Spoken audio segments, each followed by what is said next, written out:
It is the mark of an intelligent mind to be able to entertain a thought without accepting it. Aristotle.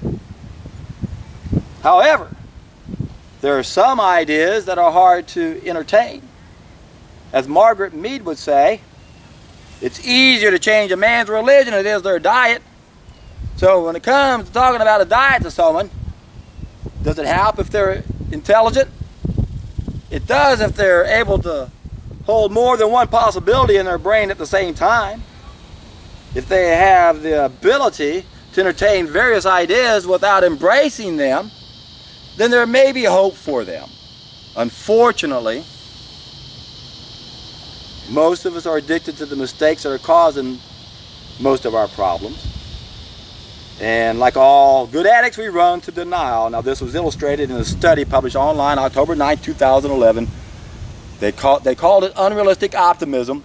Hooked a bunch of people up to MRIs, asked them 80 questions.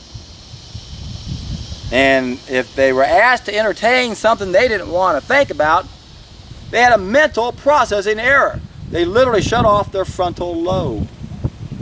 Sort of like keying into a keyboard. Instead of hitting the enter button, you hit the delete button. It came in, but it disappeared. Don't have to entertain that idea.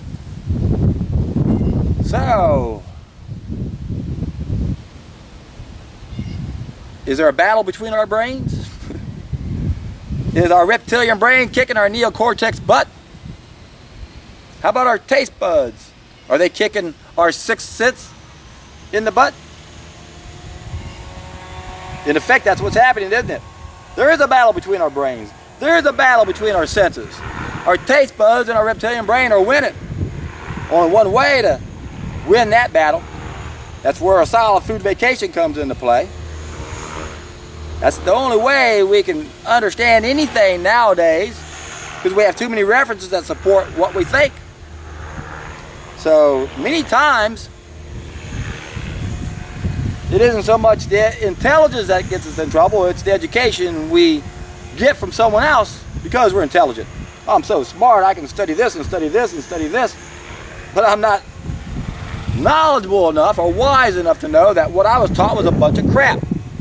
You can get a degree in nutrition, medicine, philosophy, logic, in any field that you would think could provide a possible solution, philosophy, religion, whatever. All these institutions are controlled. So none of our experts are ever going to find any solutions. That's why there are no solutions in the box that they've been put in. All of the solutions to solve our problems come from outside the box. And an intelligent mind can see that. So that's the first thing these people need to realize. They've got to do what Sherlock Holmes would do, exclude the impossible. We can show people that virtually every system in charge is guilty of putting the cart before the horse for a problem that's 100% within their control. In Latin, it's called modus ponens. It's the purpose of the special teaching tool I created. I'll put a link down below for the ultimate schematic. I also did an 11-part video series called The Ultimate Solution. I explained every piece to that puzzle. And the main reason why I created that teaching tool was to show people what systems aren't working. So the first thing you have to entertain, if you're going to hold more than one possibility in your brain at the same time, is the possibility that systems we have aren't the solution. If we can throw them out, we can then throw along with them all of their bogus beliefs. Once again, what we want to do is exclude the impossible. Instead of trying to find a logical flaw or fallacy in the medical system, for example, most of us aren't qualified to do that. But we can show the flaw in the structure. It's invalid. It's going the wrong way. Remember, when we use logic, there are two criteria that must be met. There are two requirements that must be met. It's like there's two tests we have to pass if we're going to use logic to prove something. One has to do with what's called the structure, and the other has to do with what's called the contents, or the specifics, or the details. And we think of these as a train and a track. The track is the structure, and it's always one way, going one direction. Going one direction. The train is the contents on top, and there can be a whole lot of trains, and that can get really complicated. As I mentioned before, we don't go looking for logical fallacies in systems with an invalid structure. If the structure is going the wrong way, we don't use it. We don't have to worry about the contents. So that's the beauty about excluding the impossible. If you're intelligent enough to entertain a thought without accepting it, consider the thought that we've got sick people in the world that control what our experts are taught, and they don't know anything. They're totally clueless. And they're guilty of monas ponens. They put the cart before the horse for a problem that's 100% within their control. 90% of what allopathic medicine is doing to us is treating symptoms that are self-inflicted. They're lifestyle related. And there are no chemical solutions for lifestyle related problems.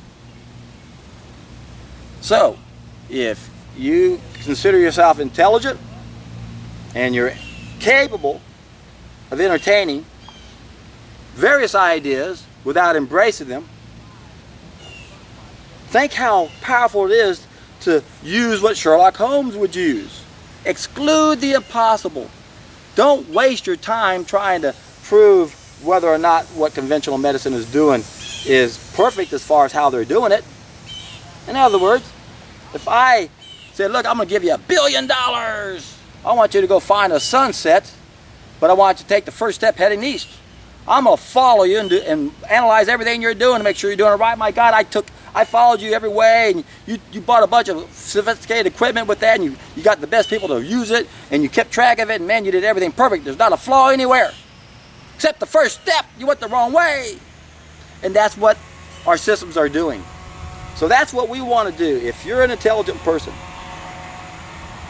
and you are capable of looking at a possibility to see if it might be true. And why would you? Because of what it can do.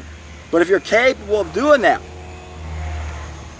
think how much easier things get when you can just take allopathic medicine and throw them out the window. Now what do?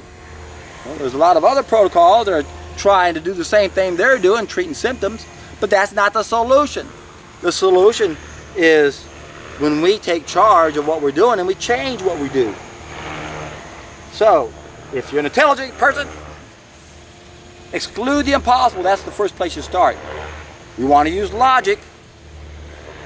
See if it has an invalid structure. And what you're going to find is every system out there that's trying to solve our problems has an invalid structure, because most of what they're trying to do has to do with a problem that's self-inflicted.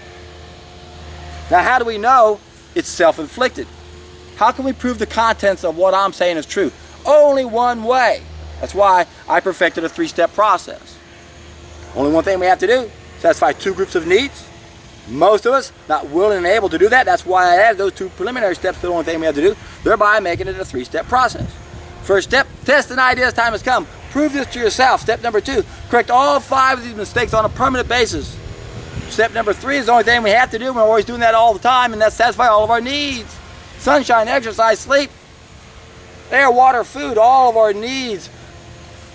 Remember, there's 2 groups of them. This word get a little complicated. Now, I explain all that in my other videos. Check out the description box down below. You'll see a seminar I gave on how to take a solid food vacation. Remember, that's the only thing you can do to prove the contents. 2 tests I'm asking you to take. First one, invalid structure. Throw allopathic doctors out. Throw nutritionists out. They're clueless. They don't have a clue. Throw all of what they say out the window. Empty your cup. Sit down before fact like a little child and be prepared to give up every preconceived notion. Follow humbly to wherever, whatever abyss of nature leads you, or you shall learn nothing, as T.H. Huxley would say. I wish I could remember that quote by Edison. I thought about it the other day and I forgot to look at it when I got home. It goes something like, until man can duplicate a blade of grass, nature can laugh at all of its so-called scientific whatever. That's the part I can't remember. But that's kind of what we're talking about right here, my friends. Man is extremely arrogant to think that they can come up with some way to cure cancer. There are no cures. That implies we can keep doing the same thing. Got a new TV show out now, it just came out. First in Human. Oh, we got all these experimental ways of screwing with you. We screwed with the other animals in the lab. Now it's time to screw with you first in human. Let's see how we can torture you with these drugs. We got to wake up to this. This is a nightmare. We're torturing people with treatments that don't work.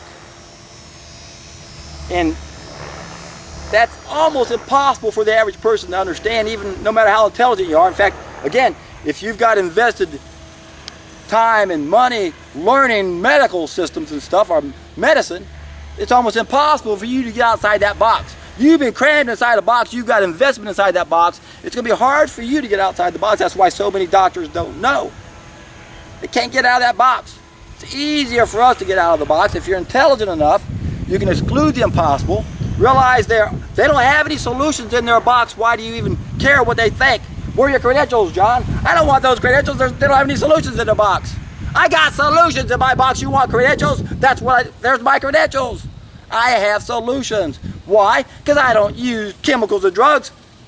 I teach the laws of nature. We're violating laws of nature. That's why we're sick. If you're so intelligent, why can't you figure that out? If you're so intelligent, why don't you take 1 week out of your life to prove this to yourself? Well, that's the power of denial.